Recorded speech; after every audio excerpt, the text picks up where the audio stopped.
is to know, from masterpieces to deep fried tacos. And if the movie sucks, you might hear them say, there's no telling where the guys will take you. Get ready for a spoiler. Won't say it twice, cause we already warned you. Better watch out, it's gonna ruin the plot. Real spoilers. Real spoilers.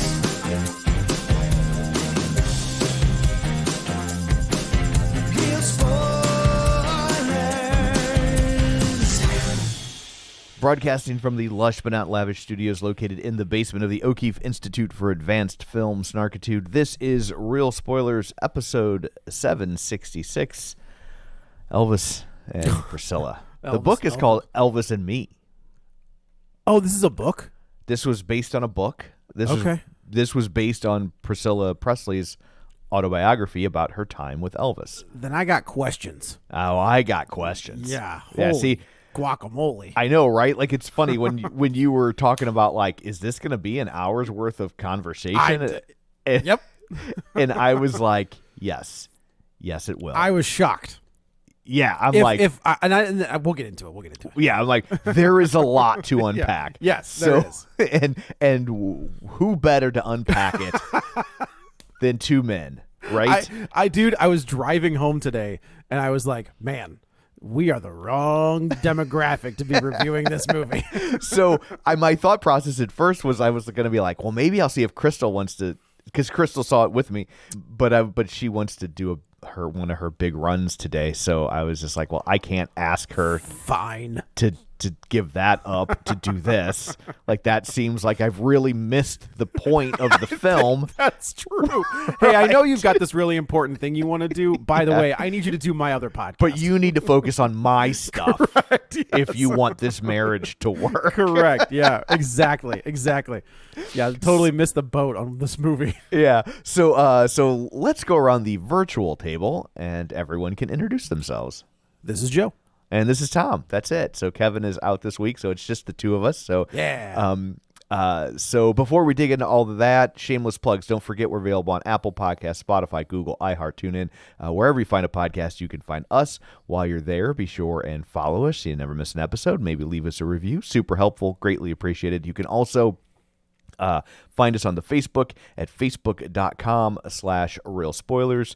While you're there, like the page, join the group, and the easiest, cheapest thing you can do to help us out is to share an episode of the show. And people who were kind enough to share an episode in their social media feed last week include Richard Krotzer, Julianne Jordan, Gus Batisi, Jason Weesey, Ralph Tribble, who recently got married. Congratulations. Hey, congratulations, Ralph. Gabriel Lugo, Tammy Lynn Powers Betts, Travis Tewitt, Chris Valls, Chris Sanders, Chris Magic Man, a Chris Hat Trick. We haven't had that in a while. Yeah, the trifecta. Tom Dowdy, Glenn Cougar Mellon Brewer, Dissect That Film, Taylor Ward, Heather Sachs, Josh Rosen, Podcast in the Woods, Invasion of the Remake. How are this Podcast in the Woods getting power to record? We don't question. Or Wi-Fi. I have questions. Podcast. That's fair. In the Woods. That's fair. Yeah.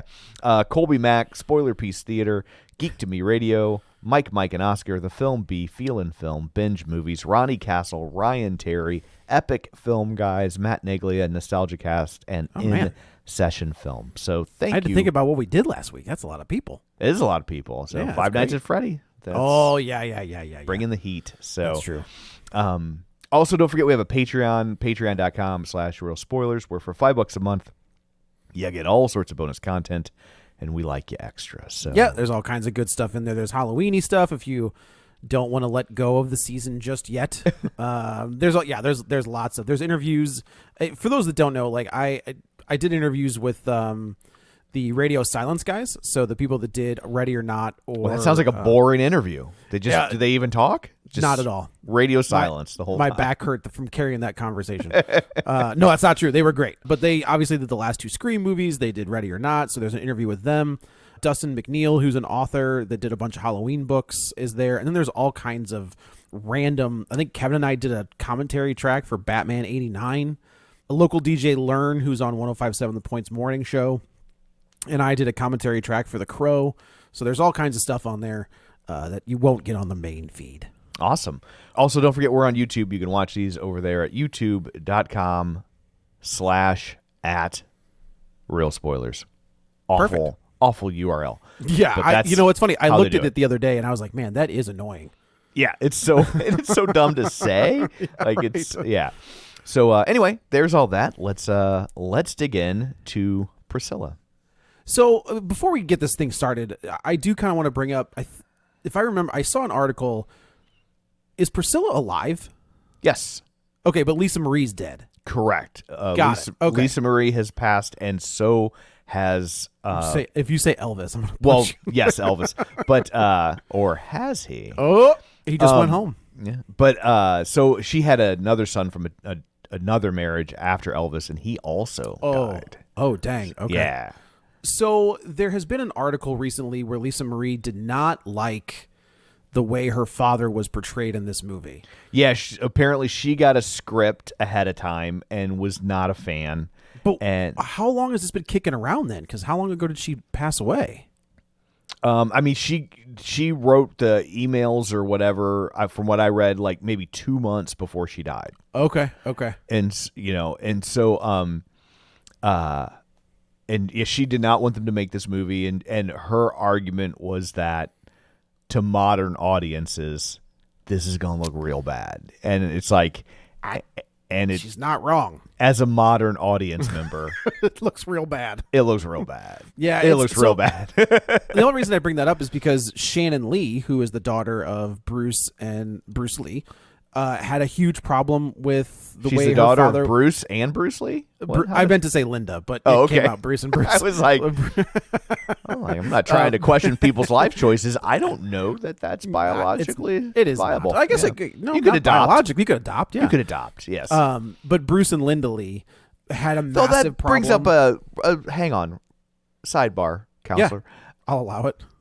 But you have to do it in the voice of a Southern lawyer. I Like- say your honor. Like Brendan Fraser, I will scream my next question. That's exactly right. If you're gay, Okay. is it weird if you end up dating someone who has the same first name as you? Oh. I mean, it's probably not weird, but it's a fun conversation starter. Yeah, like that would be Chris like and Chris. you're gonna moan your own name. Like that's kind of that's sometimes no, never mind. yeah. But yeah, I guess that's true. That would be like, who are you talking to? Like, Right. are you putting in the work or am I putting in the work? What Right. are we doing? What Yeah. is, Is this are you rooting me on, or is this just positive self-talk? that's exactly or it could be Yeah. both. Right. Yeah. Yeah. Yeah. So anyway, it just made very me funny. think about that for a That's moment. fair. So It's the way our brains work. Yeah. But Shannon Lee did have a massive problem with how her father was portrayed in Once Upon a Time in Hollywood. and comparatively, she kind of looks like a crybaby. Brother, It's like all Quentin Tarantino did was make her dad look like kind of a pompous little jerk. pompous, right? Yeah. Where here you got like a narcissistic, rapist, abusive. it's funny how yeah. different the two portray the is it Austin Butler? That's Yes. who was in. Yeah, it's funny how different these two performances are, and it all has to do with how the character is written, right? Like it was a Baz Luhrmann. That's who did Yes. Elvis. Yeah, in that one, he's the hero, right? He's the guy that came up from the revivals in wherever he's from and worked his way up and had all these mountains to climb over. And this one, your life's not that bad. Like they make, I think in the other one, like he goes to war and he's fighting and, blah, blah, blah. And this one, they're like, no, he was just living in he was in the army. He was in the army, but he didn't actually see battle. Hell no. They used him as PR stuff. Yeah. He was their Captain America. And I say Right. that in the most general of terms, because let's be honest, he had his family in Germany. He had his friends. He had this swanky house. Like he wasn't fighting anybody.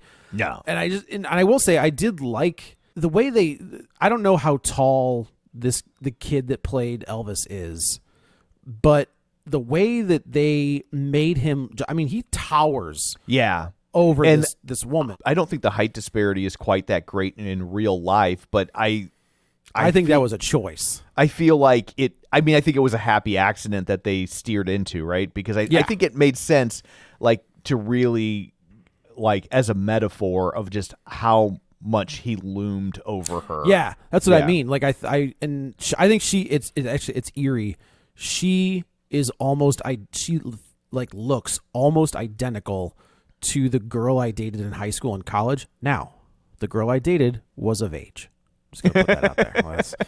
But you were not. I know, yeah, right. we were a year apart. It's fine. Yeah. But as every time I saw her, it was like it is creepy how much she looked just like this person. I'm not gonna say her name. Well, hat tip. Thank you. Well you done. know what? Yeah, her name's Stephanie. Well, nah. What's her social security number and her mother's 488? No, I don't know. But it like I actually liked that is because it does give a different view, and like I don't know how much was exaggerated, from Priscilla's point of view, because it's obviously her story. She's telling her story, but she was 14, right, when Elvis got his mitts on her, and he was 24. There's a 10-year age difference. So it's so strange how that changes as you get older. Yeah. Like obviously you're not illegal, but right. Like 44 and 34, you're like, well, it's totally a little fine. It's a little high, but like not the end of the world. And if ever, like that, not, I'm 8 years older than my wife. Right. Yeah. But I also didn't meet her when she was 11. Correct. So there's the difference. Right. But so I like, it's funny because it's like, I think there used to be this mentality of like, well, if you end up married, it kind of retroactively makes it okay. I don't know, man. I know. I'm not saying it does. I said the first part of that sentence was there used to be this mentality. I will also say he is from backwoods Tennessee. That's okay. Yep. And born in the 30s. Yep. And I know lots of people my age, if you start doing some math on your grandparents, it's going to get real squicky real fast. There was a hilarious meme going around about former famous comedian Dane Cook. Mm-hmm. And I think the joke was that, he posted something like, married my longtime love, blah, blah, blah. And somebody was like, long time? Well, I hope it was more than 5 years or whatever, like just from the age gap between the two. You're just kind of like, what? Yeah. Like, I'm not a smart man, but I can do a little bit of math. Correct. Yeah. That ain't adding up. Yeah. But yeah, but even back then, people were looking at this with some serious side eye. Like, there was a lot of conversation in the media at the time about her being a Lolita, which is also isn't a Lolita like someone that breaks up a marriage though? No, like a Lolita is like an underage sex vixen that lures a poor middle-aged defenseless man into making bad choices, right? Like so even calling her a Lolita, while it acknowledges the age difference, it still blames her. Correct. Right? Like yes. But you're still the problem, teenage girl. Correct. Yeah. How dare you exist in the world? Yes. And this man can't help himself around you. Yes. It's so and it's also weird. Like, it opens with, her in Germany, her parents are in the military, and like another military member is basically trying to procure her. Like, with everything that has happened in the last 2 years with the Epstein thing, 2 years. Sorry, a fly just flew into my eye. I think it's more like 4 at this point, but yeah. Oh, okay. Dang. COVID. I know, it did. This plot point where Priscilla is minding her business in a diner, doing homework, and this guy just, like, out of nowhere, this army dude saunters up and he's like, hey, do you want to meet Elvis? Because he'd really like to f*** you. Yeah, I mean, Like he doesn't say that, but he's got like, even though Elvis does not have sex with her at this point, Is in the that film, so? That's a plot point I do want to talk about when we get there. Okay. Is like the way he kind of just waves her off constantly, right? and I'm curious as to if that was real. So obviously, there's only two people that know the answer to that. Correct. And one of them is dead. Correct. And the other has said for years, Priscilla Presley has never wavered from this story that they did not have sex until they were married. But I think the movie downplays just exactly what they were doing. You know what I mean? Like, so he does at one point say, "We can do other stuff." Right. And so this is a quote I found. This, according to her account, Elvis told Priscilla that they had to wait until they were married before having sex. He said, and this is a quote I'm assuming from the book Elvis and Me, "I'm not saying we can't do other things. It's just the actual encounter. I want to save it." Priscilla adds, quote, "Fearful of not pleasing him, of destroying my image as his little girl, I resigned myself to the long wait. Instead of consummating our love in the usual way, he began teaching me other means of pleasing him.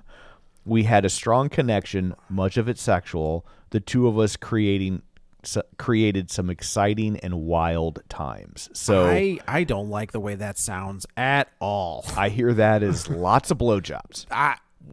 I was thinking the 5-hole. I mean, maybe that too, right? I mean, that's like, yeah, that's but, why it's so bad. Yeah, like there's is. no like I said, this other guy is like, "Hey, Elvis would really like you. Would you like to come to this party?" And she's like, and it's tough because she's a teenage girl from the United States and I use the word teenage very loosely because she's probably only 13. She's 14. She's 14 in this opening segment in Germany, right? And probably the biggest movie star, musical act in the world. I don't think it's a probably. I mean, he is the biggest star in the world. Yeah, yeah. Like, does he do movies before he goes to war, or are the movies after the war? I believe. Well, again, I don't think he ever goes to war. He joins the army. He goes to Germany. Yeah. I believe he did a handful of movies before he left. Okay. Yeah, and so, you know, that was part of what he was upset about, was that his movie career was starting to take off, and this really put a hamper on everything. That's what happened to George. What's happened to George Reeves? Yeah, he came back and he was Superman, and that was it. Game over. Yeah. Well, he was in This Is From Here to Eternity. It was Gone with the Wind and From Here to Eternity, right? Those were the two? Or was it just From Here to Eternity? I don't remember Gone with the Wind, although he might have been. That sounds familiar now that you say it. But he played the twins. Okay, well, that would have been before, because that's Gone with the Wind is 39. So he does they think he's going to be a big star. Right. And then he goes to war, or he goes to Germany as well. Yeah. He comes back and he can't get work, and he becomes Superman, and then he really can't get work. Yeah. And then he's Superman until the day he died. Right. But yeah, okay, so like everybody knows that he's there. Everybody knows that Elvis is in Germany. And when this guy's like, "Come hang out at this party," and she's like, "Well, I have to talk to my," like, no. Right. I have to talk to my parents. And this is the part where I was like getting angry in the theater. Right. As the father of two daughters, one of whom is only 2 years younger than Priscilla. Right. At this point. Yeah. There's no way that you're gonna let her go to Machine Gun Kelly's house. Yes. I was trying to think of like someone equivalent, but like Harry Styles. Well, he is awful dreamy. He is awful dreamy. But I was just like, Post Malone or Drake, right? Right. If one of those two guys were like, "Hey, I want to hang out with your daughter," it's like, I'm going to punch you in the face. Right. Like, there's no way. And the fact that both of these parents were just like, okay.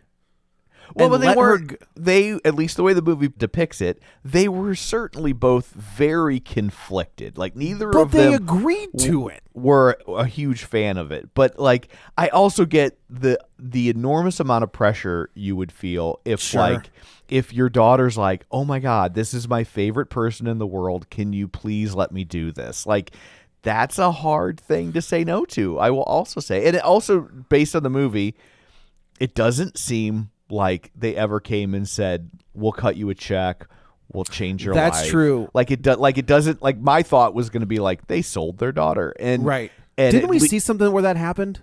Didn't we see a movie like where they, I could have, man, it's been it so sounds long. familiar, but we see a lot of movies around. That's here. that. Right. Yeah. But so anyway, at least the way the movie portrays it, they did not like auction off their daughter, right? Correct. Like they this was definitely seemed to be driven by they were feeling guilty about their daughter really wanted to do this, and they felt that, they didn't want to tell her no. So she goes to a few parties.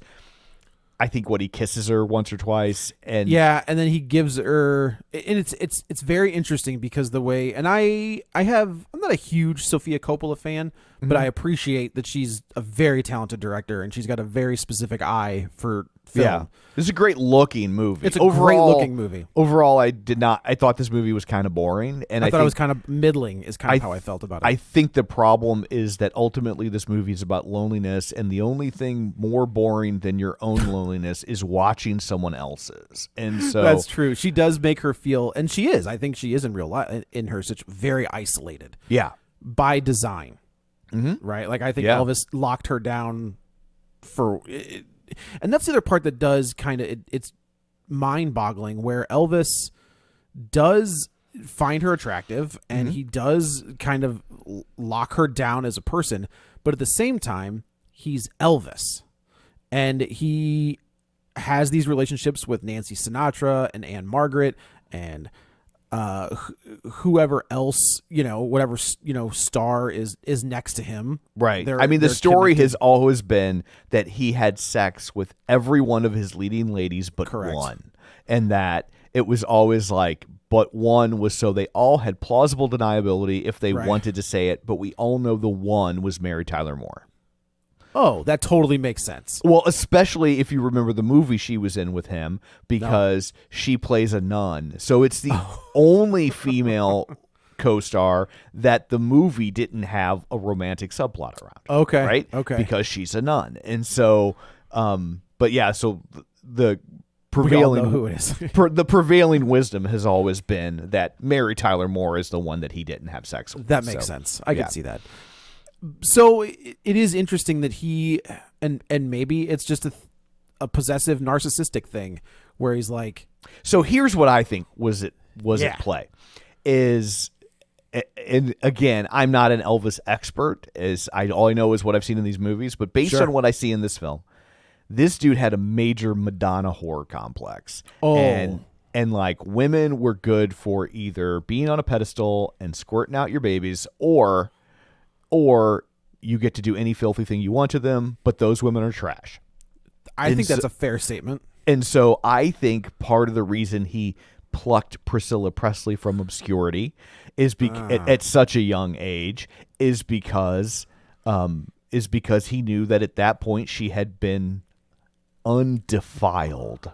That's fair. I can appreciate that. And then he puts her in a cage, and he will, and in case of marital emergency, break glass. And go ahead. Oh, and so like I think you're right. Yeah, and I think that's why you see so much weird, like, I want to have sex with you, but I'm not going to have sex with you. I think it's why he waited until their wedding night, even though he did all these other things. Like that's what I'm saying, right? Yeah, like I think he was very conflicted about how he felt about her, because he was attracted to her, but he also wanted her to be this other thing, and in his mind, she couldn't be both. So what do you do with that? And so like nothing good. The irony is, like, he waits until they're married to have sex, and I think long term that might have been more harmful than if they had just had sex, right? Like probably. When she was 14. You mean harmful to Priscilla? Yes. Sure. Well, yeah, because like it with her head. Right. Like, yeah, and I'm not saying that it would have been better if he had sex with her when she was 14. No. But Although I will say, like, what he does to her ends up being pretty psychologically traumatic, even if to this day she doesn't really acknowledge it. It sure seems like it would be. Like, I won't sleep with my wife, but all of my sexual conquests are on the front page of every entertainment magazine, every entertainment rag that exists. And now this, and I don't want to downplay. She's a girl.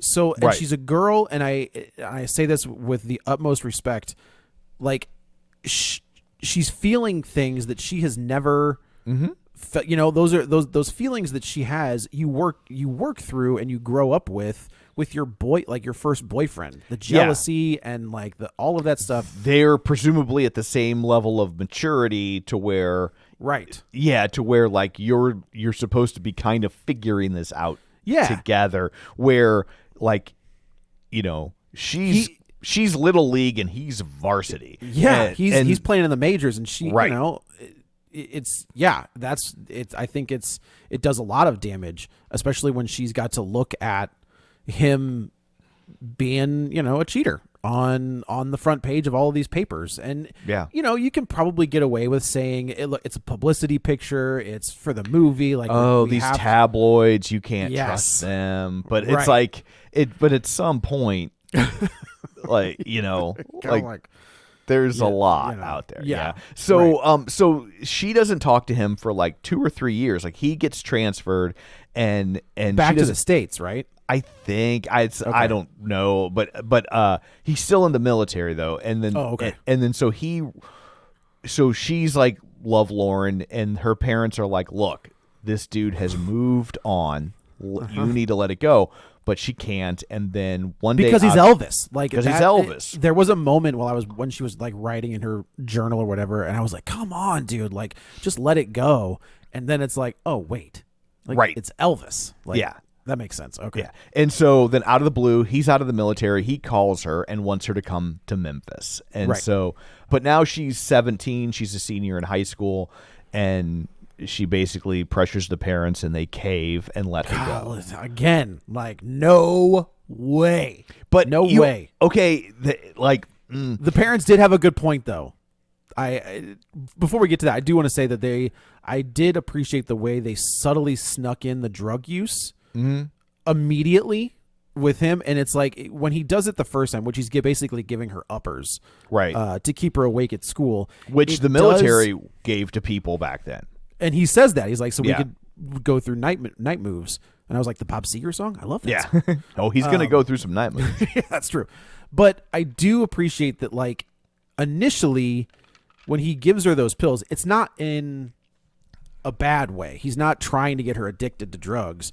But it is like such a simple thing where it's like, just take these to stay awake and you'll be fine. Right. And then he accidentally gives her too much sleeping meds, and the poor girl's asleep for 2 days. He gave her 2 500 milligram tablets of something, some drug that I don't even think they make anymore. Some sleepy drug. Yeah, some of this now it's used exclusively as a horse tranquilizer. Yeah, and she was out for 2 days, and I looked it up. That's true. Like, that's not... That's like, crazy. Honestly, from what I can gather, it seems like almost everything that you see in this movie is pretty accurate to what she describes. Like, if anything, they've toned some of it down.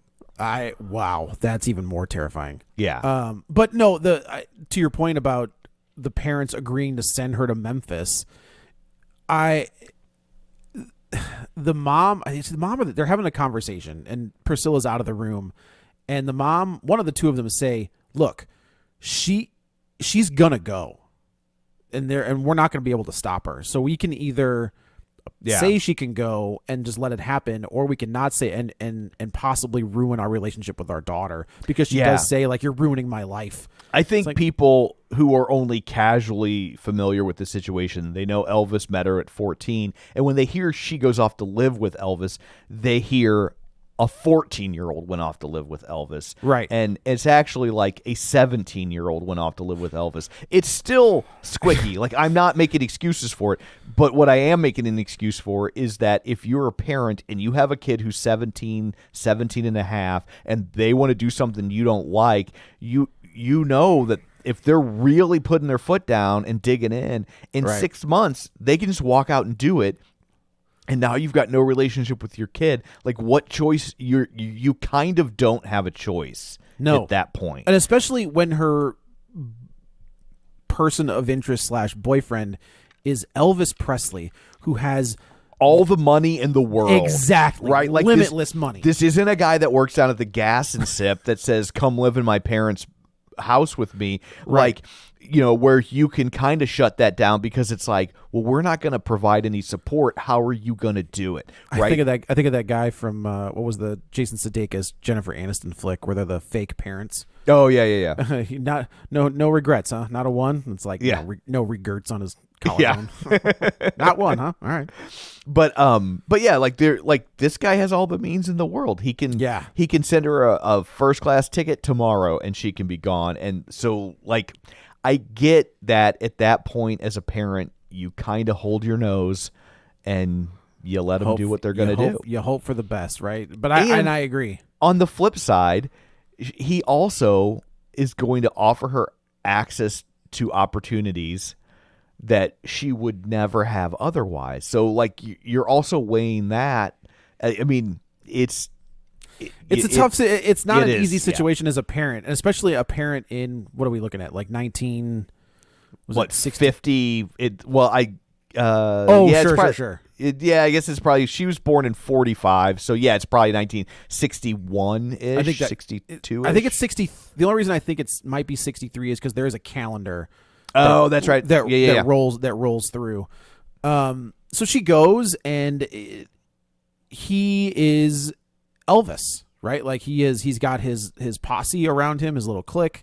They're going out to bars, and of course they're taking this 16, 17-year-old girl out to bars. It's funny. I didn't see. I bought these tickets late, and which is on me.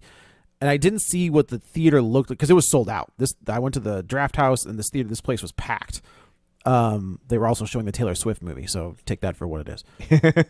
But I couldn't see what the demographic was of the theater goers. The scene when Priscilla comes back from Memphis and gets off the plane, and her hair is a mess and she's got makeup running down her face. There was an audible laugh from like a lot of, and I don't know if she was playing it for laughs, but like it got a giggle out of me because she left this pristine girl and she comes back and looks like a wreck. Yeah, like I didn't laugh at it. My theater didn't laugh at it, but I was like she might not have Elvis, but she came home looking like she did. Like yes, like just she like looked makeup like running down her face. She looked like he was nailing her on the way to the airport and threw her on a plane and sent her home. See you later. Looked rough. And I like the look of the parents, where the parents are like, "Oh, Jesus Christ." And they're both of them are like, absolutely not. Like, this is it. This is it. We're done. Right. And every time they say this is it, they're done. And she tells Elvis, like, my parents aren't going to allow that. Let me talk to them. Let me talk to them. So now Elvis is saying, come live with me in Memphis. We'll put you in school. We'll get you in the best Catholic school we can find, and you'll just stay here with me. And of course, again, the parents are like, what's no, like, what is happening right now? And then somehow Elvis charms the parents into agreeing to let her go. And now we are off to the races with this Priscilla and Elvis relationship, because he has isolated her, and they don't really say. I'm assuming she has friends, right? Like, she's a kid. I'm assuming she's got friends in school. It sure doesn't seem it based on this movie. I mean, now she's in a whole other country. Well, and I guess that's true. And also keep in mind, like, it looks like they had just moved to Germany at the beginning of this movie, because there's a line where she's like, you should hang out with your friends or something, and she's like, I don't have any friends. I don't have any friends here. Like, they're all at home. That's true. And so then she goes to Memphis, and he puts her in school, but like, nobody wants to talk to her. They're all talking behind her back, and anybody. Don't you think they would want to talk to her? Well, but that's the flip side of that equation, though, right? Like, anybody that wants to talk to her because they want to meet Elvis. Sure. And so it's like really difficult for her to form friendships because you're immediately skeptical of anyone who befriends you because That's a good point. You don't know their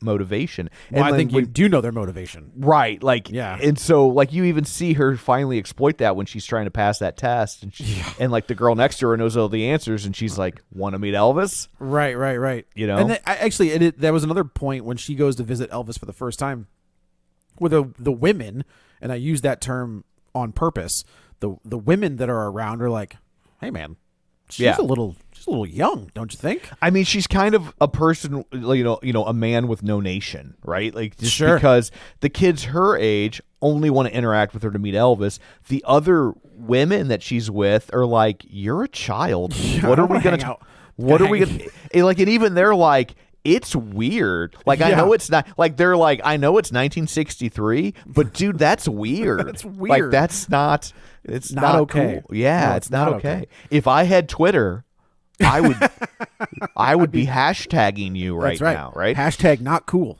Right. And so she really doesn't have anyone. You see her kind of befriend the women that work there in the office. Like, they're nice to her. I thought that was going to turn into something. But I think it would have, but then Elvis's dad shuts it down because he's like, they're here to work. You leave them alone. And you would think that, she's also, again, she's 17. I thought she was going to say, shut up. Like, if she had the ability to say shut up, this would be a very different and shorter movie. That's true. So yeah, now they're in Memphis, and he's living the rock star, movie star life where it's not that he's unattentive, and he is kind of, but he's busy. He's attentive when he wants to be. That's fair. She is a toy that he takes down off a shelf and plays with when he's in the mood, and when he's not in the mood, he goes off and plays with other toys. And yep. Yeah, and so I gotta tell you, Anne Margaret is not a bad toy to play with. Not at all. No. Yeah, like that's. No. I remember seeing her. What was she in? Was she in the second Grumpy Old Men? Yeah. Right. No, she's in both. She's in both. Okay. So yeah. Oh, she's the one they're both after in the first right. one. And then I think in the second one they introduced Sophia Loren. Sophia Loren. I was thinking it was Raquel Welch, but either way, both great choices and still looked fantastic. Yeah. In Grumpy Old Men. So she's living this solitary life. Elvis leaves her a dog as like and it's interesting that even the people that are around Elvis are like, I don't want this broad around here anyway. Priscilla's minding her own business, playing with this dog in the front yard, and this woman, I don't know who this woman was. She pops up every once in a while, kind of says like, stop drawing attention to. Does she say stop drawing attention to yourself or stop drawing attention to Graceland? Because I don't remember, but she's playing with the dog, and then the people are loitering around the front, and then they're like, "Oh, that's Elvis's maybe girlfriend." And and then this woman's like, "Get out! You need to start paying attention to what you're doing." Yeah, and it's like, man, no, like if that, and I have no reason to say that it's not. If that was her existence, that seems awful. Yeah, but also on the flip side, doesn't Graceland have a backyard? Like, also thought the same thing. I was like, why don't just go around to the back? Go to the backyard. It's fine. Like, there's no way. Like, where were they going when they're shooting their guns and riding their golf carts? Go play with the dog there. Yeah, like that's fine. not. Yeah, this seems like a easy problem to solve. There's a line later in the movie that I thought was great that gives an idea as to the hubris of Elvis. Yeah, is they have all of his buddies have a jukebox, and they see a Beatles song on there, and he's like, a Beatle? What's a Beatle? Like, that's the dumbest thing I've ever heard. And it's like, well, those guys are going to kick the shit out of you in about 1 year, and you will be. It's by like the way, what a new Beatles song just came out. Yeah, that's weird. It was pretty middling. I thought it was, but it was still like it's 2023. It's cool. And a new Beatles song just popped up. Yeah, but yeah, it's like what you did to Frank Sinatra, like they're about to do to you. Except they won't turn around and have sex with your daughter. I was just thinking the same. Like, not only did I end your career, but I also hooked up with your daughter. Yeah, well, he didn't end his career, but he obviously he signaled a change in what was popular. Like, obviously, Frank Sinatra still had hits during that time period because that's like that's when he kind of reinvents himself with the Nelson Riddle Orchestra. And okay. And you start getting like "Come Fly with Me" and stuff like that. Yeah, and but he obviously he segues from being like the number one guy. Popular music for the kids to being more of what we would term today like an adult contemporary act. That's fair. Yeah. He was the Michael Bublé. Yeah, for sure. Yeah. So there, she is just trying to find her place, and it is not going well because he's gone all the time because again, he is making music and he's starring in movies and he's,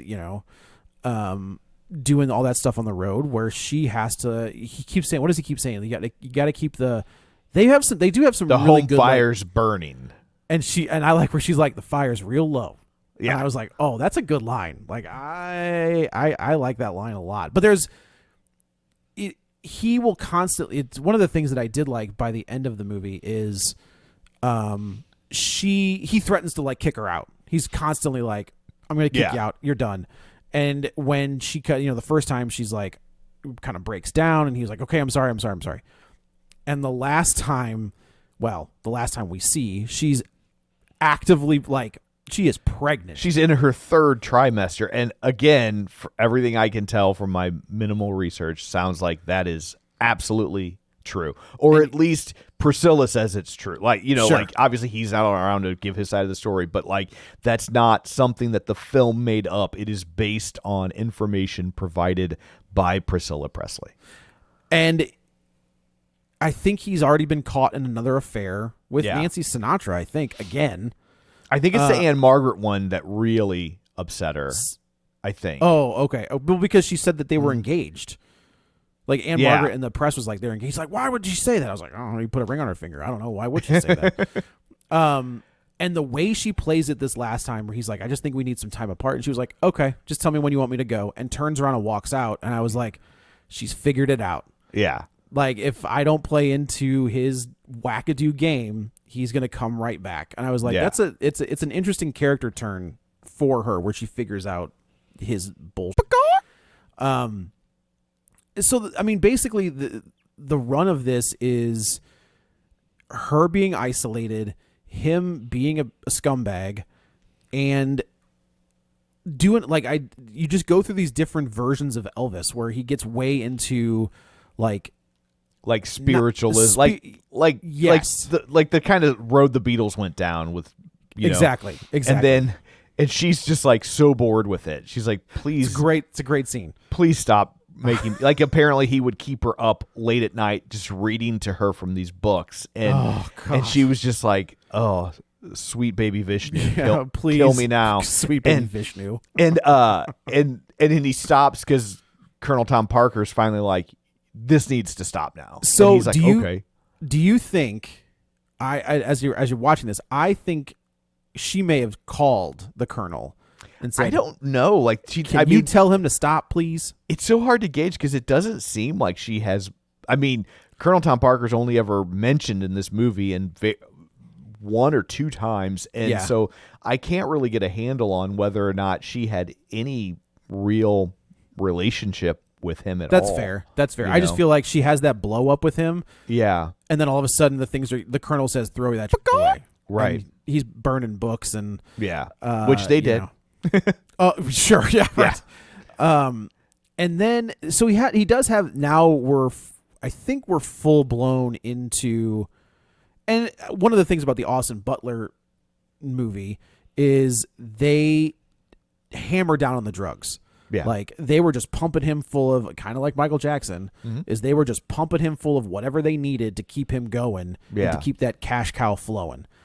So even Priscilla says, look, I think we're done. Like, I think the pills are too much, because they have like a pillow fight. And of course, Elvis takes it a step too far and cracks her in the face. Yeah. And she's like, that's it. Like, and from what I read, after the pillow fight in real life, she had like an eye patch for like 6 weeks. Oh, seriously? Yeah. Like if anything, the movie plays it down. Like, yeah, in this movie, he pops her Yeah. Like he winds, there's one thing to wind up with a pillow, but there's another thing to wind up with a pillow. So I think that he proposes and they get married, and you see all those pictures, and and that's the problem with this movie is it does kind of just become like her walking around the house. Yeah, like there's not a lot. Like the protagonist has almost no impact on the story. Yeah. Until literally the last scene of the movie.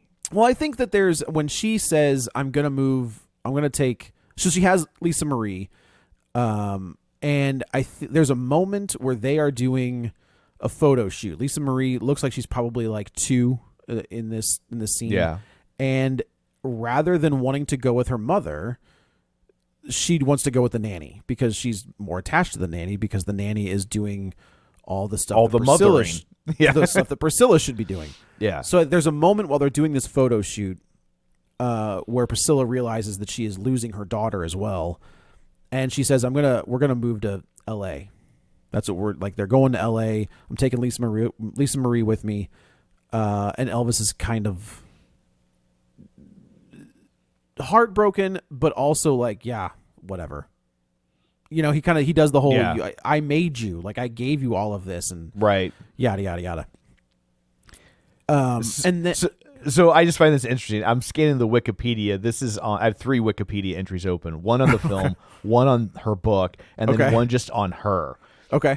This is how it says for the marriage and pregnancy. Shortly before Christmas 1966, Elvis proposed to Priscilla after being reminded of the record contract's RCA morals clause by his manager. Priscilla suggested in a 1973 interview with Ladies' Home Journal that she and Elvis were quite happy to just live together, but at that time, it wasn't nice for people to just live together. Interesting. Yeah. Okay. So, I mean, that's another part. I think put that in the movie. Yeah. Like, I think that just gives another layer of that he doesn't really, he might love Priscilla, but she is just there when he needs to use her for whether it's the morality clause or whether it's, for the Madonna effect, whatever, not the other Madonna, this Madonna. Yeah. Religious Madonna. The religious one. Yes. Right. The one that started it all. Yeah. Well, I guess you could say the other one. But that's pop music. That's neither here nor there. Yeah. So she goes to LA and she starts to live her life. Like she starts she starts seeing they don't say this, but it's definitely obvious that she is seeing her karate instructor, the way that they kind of play that relationship. Are they seeing each other or are they just kind of into each other? Like I couldn't get a beat on that. It could be the latter. It could absolutely be the latter. Just the way they were interacting and the way she kind of like touched his arm or his elbow, and when they were having this conversation with this to other the couple. Wikipedia. Yes. Following disruptions from Elvis, Priscilla began taking lessons from Mike Stone, a karate instructor she met in 1972. She soon began an affair with him. Priscilla states in her book, "My relationship with Mike had now developed into affair. I still loved Elvis greatly, but over the next few months, I knew I would have to make a crucial decision regarding my destiny." And she does. They touch on the special that you see in the Baz Luhrmann movie, the whole black and red jumpsuit, and it's this massive hit, and it reignites Elvis's career, and now he's setting up a residency in Vegas, which we see, we know all this stuff. Right. From the other movie. Correct. Yeah. And it's in Vegas that I honestly didn't remember when he died. So I was like, he dies in 1977, I think. But in Vegas, right? I don't remember where he was at. I feel like he was, because at the end of that movie, they show his last performance. And I feel like he's in Vegas. When I could be wrong about that, but I thought the way that was shot, I thought he was in Vegas. Gotcha. But there's when they finally consummate the relationship, and the maid is putting food by the door every whatever. There is a peanut butter and bacon sandwich, and I was like, hey man, that's what peanut butter and banana. Oh, I think. Well, that it was could be. Well, the sandwich he's famously associated with is peanut butter and banana. but fried. Maybe, I don't know. It's either way, real good. But I was like, hey man, you might want to watch those because you gonna die. On a toilet, no less. So Priscilla is there in Vegas, and Elvis sends like a host basically to go get her, and she was like, well, this is weird. Like, he doesn't usually go to his room in between shows. So she goes up there, she's checking on him, and he forces him, so he attacks her. Yeah. And she fights him off, and she's like, this is ridiculous. I'm done. This is it. Well, you and I are done. I'm leaving the marriage. And he's like, is it for another guy? And she was like, no, man, it's for me. And this is the most character development we get with her, where she finally stands up to him, and he realizes he's screwed up, and he can't talk his way out of this one. I feel like this scene really downplays what happened. I mean, because first off, downplays their relationship, downplays what happened in that moment. Sure. Because first off, I remember saying this when we were leaving the movie to my wife. I was like, no marriage in the history of marriages has ever ended with, you know what, I think I'm ready to leave. That's a shame, baby. Maybe in another time and place. And then I walk down the hall to my new life. Like Correct. that, like, that's it? No. Bull. No. Bull. So much more to that. Because I said to my wife, like, look, you and I have both been divorced. That ain't how you wrap it up. Like, Nope. It gets ugly. Even if, And especially with him, right? Yeah, It's going to get ugly. especially with him. But like, even if a couple ends up amicable, that actual moment is gonna be ugly, right? Yeah. And so, like, And when I say with him, I mean like this emotionally stunted man-child. who gets what he wants, and Always. you're his possession. And Right. so, like, this is from the Wikipedia. She says, okay, my relationship with the karate instructor had now developed into an affair. I knew I'd have to make a crucial decision. She later states, Elvis must have perceived my new restlessness. A couple of months later, she said that Elvis had requested to see her in his hotel suite. It is there, she wrote in her book, that Elvis forcefully made love to me, as he said, this is how a real man makes love to a woman. And that's what he says. Yeah. And then in a later interview, Priscilla said that she regretted her choice of words in describing his actions, because like people were like, honey, that's called rape. Right, yeah. And, and so now she's trying to walk it back. Okay. And then I thought this is interesting. She states in her book, he had mentioned to me before we were married that he had never been able to make love to a woman who had a child. Okay. Yeah, and I'm like, That's a choice, I guess. yeah, that's weird. Yeah, that is weird. But yeah, I just like I don't buy this breakup scene. You know? No, it feels like that. To me, it feels like we got to wrap this up. Yeah. And we're just gonna let her walk off into the sunset. And that's kind of what they do. She walks out of that hotel room. He accepts the fact that she's leaving, in the movie at least. He accepts the fact that she's leaving and taking his daughter with him. I vaguely remember in the Austin Butler version, this scene kind of happens, but he's like getting on a plane. Right. I feel like they're like at an airport in front of a plane in a limo. Yeah. And it seems like post divorce it was relatively amicable. Oh, sure. And yeah, so again, from the Wikipedia, this is interesting, the divorce agreement. The couple agreed to share custody of their daughter, Lisa Marie, and Priscilla was awarded an outright cash payment of $725,000. Remember, this is 1973. It's a lot of money. Yeah, as well as spousal support, child support, 5% of Elvis's new publishing companies, and half the income from the sale of their Beverly Hills home. Originally, the couple had agreed upon a much smaller settlement, a $100,000 lump payment, $1,000 a month in spousal support, $500 a month in child support. Priscilla was keen to make it on her own and prove that her marriage to Elvis was not about money. After consulting her new lawyers, her demands increased, pointing out that a star of Elvis's stature could easily afford more for his former wife and child. And then it says, Priscilla and Elvis remained close, leaving the courthouse hand in hand on the day of their divorce. That's because Priscilla got paid. Yeah. But That's why. but yeah, so I just obviously Priscilla Presley is still very much pro Elvis, right? Even after everything we see in this movie, she throughout her life has been very protective of the brand. Her and Lisa Marie were very involved in the Baz Luhrmann movie. Oh, interesting. Okay. And they did lots of press for it, and they were and I think that's part of why Lisa Marie was so upset about this movie. I think she kind of felt like, hey, we just did this big thing to be like, Elvis is a good guy, and this is going to completely undo that potentially. It doesn't. To me, this is on the same level as Great Balls of Fire. Yeah. I think Priscilla looks at it as like, well, this happened and I still love him, but he did do these things. And I think Lisa Marie was like a little bit more savvy.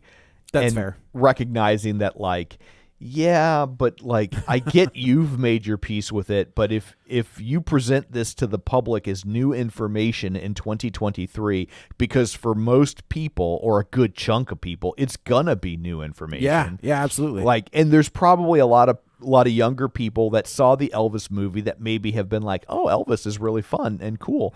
And then they see this like, and they're no. Like, well, now we have to cancel a man who's been dead for 50 years, right? I'm not going to do the whole bit. There's a comedian named Shane Gillis. You probably recognize that name. He was going to be on SNL, and then a joke popped up that got him off of SNL. He does a hilarious bit about seeing George Washington, like a George Washington museum. Yeah. Go find it, because it is exactly what you just said, where they lead with all of this stuff, and at the very end, they hit you with something. You're like, well, I was feeling pretty good about George Washington. Now I save that to the end. Okay. All right. Yeah. And then, it just kind of ends. But I do wonder, going back to the Shannon Lee thing, if there's just a degree of hero worship, and I think that makes sense. It's your dad, right? And sure. It's a dad that you probably didn't know very well. I don't know. Shannon was a baby, like a baby, because Brandon was a toddler when Bruce Lee died. Right. So the only thing that Shannon, and I'm not trying to shit on Shannon Lee, the vision that she has of her dad in her head is her dad, where I feel like Lisa Marie's probably in the same boat. She was, what? You said he died in the She would have been about 10 when he died. She was That's born still in really 60. young. She was born in 68. He died in 77. So okay. She's going to have some memories, but not tons. Yeah, right. Yeah. And I think that there's a degree of that comes into play when you're talking about somebody's dad and the kind of the things that they and Bruce Lee. And I'm not saying Bruce Lee did anything right, but he was a badass, and he probably was a little bit pompous, but at the same time, that story is being told through the lens of Cliff Booth, right? Where it's not the real, it's Cliff's memory of Bruce Lee, not how he actually was. Right. This movie, on the other hand, is supposed to be how he actually was. It's firsthand experience. Yeah, and I will say, like, not to wave away all this with the whole "it was another time." Sure. But I will also say that, like, a lot of these issues that he was having, Madonna whore, like that wasn't even really recognized as issues people would have. Oh, right? sure. Sure. So, like, it's not like that was a syndrome that you could even be aware of. That you could identify in so many words as to I think it was why just you had these things that were really upsetting you, and you had no verbiage to. It's how he was raised, not making it right, but is just how he was raised. It also makes me wonder, seeing how much he got into reading these books about spirituality, like, had he lived, what he might have gotten into in terms of like Jim Jones. Yeah, it wouldn't surprise me. But yeah, that could go either direction, right? Like he could go into a really weird religious territory like that. I could also see him getting very into self-help and going down that rabbit hole of being like, oh man, I shouldn't have been like that. Like, yeah, that makes sense. But obviously we will never know. But we will never know. Yeah. So anyway, overall, like the movie itself, it's a great looking movie. Yeah, it's beautiful looking. And the performances are solid. I thought the Elvis was okay. Like I appreciated he wasn't trying to just do a flat out impersonation of Elvis, because that can get tiresome and very cartoony. And it did in the other movie. Yeah, like I mean, I thought he was good, but it was also like it's hard to like, because that's how Elvis was. Elvis was you go back and watch very much actual Elvis, and it gets kind of cartoony. So, this guy was the number 2 pick to be Superman. He was. Was he? He was the guy right behind the David Cornsweet. Okay, yeah, he's on Euphoria. I don't know if you've watched that. Yes. Yeah, he's the douchey football player whose dad is into trans underage kids. Yeah. So that's a mouthful. Yes. Yeah. You mean the trans underage kids or the subject itself? The subject itself. Yes. Okay. Euphoria is just nightmare fuel for parents. I got through season 1 and I was like, I don't know. Like, it's a very good show. Yeah. It's well done. I don't know if I can keep going. I totally get it. We finally finished up season 2, but it took a while. It's not a show you can binge. I'll tell you that. You can't. You can't watch like 3 of those in a row. You'll just. Yeah. You get one, you're like, all right, I'm going to go watch Invincible. You're like, it's like you just got done running a marathon. You're like hands on your knees, taking deep breaths. You're just like, I'm going to need a minute. Yeah, right. I'm going to need a minute. So, But no, I agree. I think it's the performances are fine. It's a beautiful looking movie. Yeah. It's fine. just it's kind for all the crazy stories being told. Correct. And I get that she didn't want to sensationalize it, but I will also say the movie's kind of sterile, and that it has this sort of antiseptic vibe that sometimes I'm like, I don't know which side the filmmaker is on. Like it's presented That's fair. So matter-of-factly that it's hard. I'm like, am I supposed to be outraged right now? I'm not entirely sure. Or am I supposed to be rooting for the Hollywood star to fly the 14-year-old child out to LA to hang out with them? Yeah. It's also interesting that she had to work around the fact that they couldn't get the rights to any Elvis songs. I wonder why. Yeah, the Elvis estate was like hard pass. Wait, isn't she the estate? Isn't Priscilla the estate? No, it's like I thought that too, but I looked it up, but it's not. I thought maybe like it had reverted to her with the death of Lisa Marie, but like it's okay. But that's not how it was structured. I don't fully understand. That's an interesting question. Who has the rights to Nirvana? Does Francis Bean have the rights, or does Dave Grohl have the rights? My guess is Kurt's portions are owned by Courtney Love. I don't think that they are. I mean, she was married to him at the time, so like that's she, true. Like that. So I would think that those would go to her, unless he had written something saying otherwise. Well, that was always if you have any of the conspiracy theories that he was going to divorce her and take everything and say you don't get any of that, and then all of a sudden he died. Right. I take that for what it is, but but anyway, it's odd at times just how kind of hands off the movie is being, and I think that she being Sofia Coppola is trying to not sensationalize it, but like perhaps she overcorrected. That's fair. Yeah, I would agree with that. I would agree with that completely. Yeah. So anyway, that's it for this one. I guess we will go around the virtual table and we will say where to find ourselves. This is Joe. You can follow me on the Twitter at Joey Butts, BUTTS21, and at Letterboxd at the same. And this is Tom. You can find me on Twitter at Roger Kubert or on Facebook at facebook.com/Tom O'Keefe. You can find the show online at facebook.com/Real Spoilers. While you're there, like the page, join the group. And of course, don't forget our Patreon at patreon.com/Real Spoilers. So that's it for this one. Thanks for tuning in. And until next time, Dewey dies 3 minutes after his final performance. Get ready for a spoiler. Won't say it twice, 'cause we already warned you.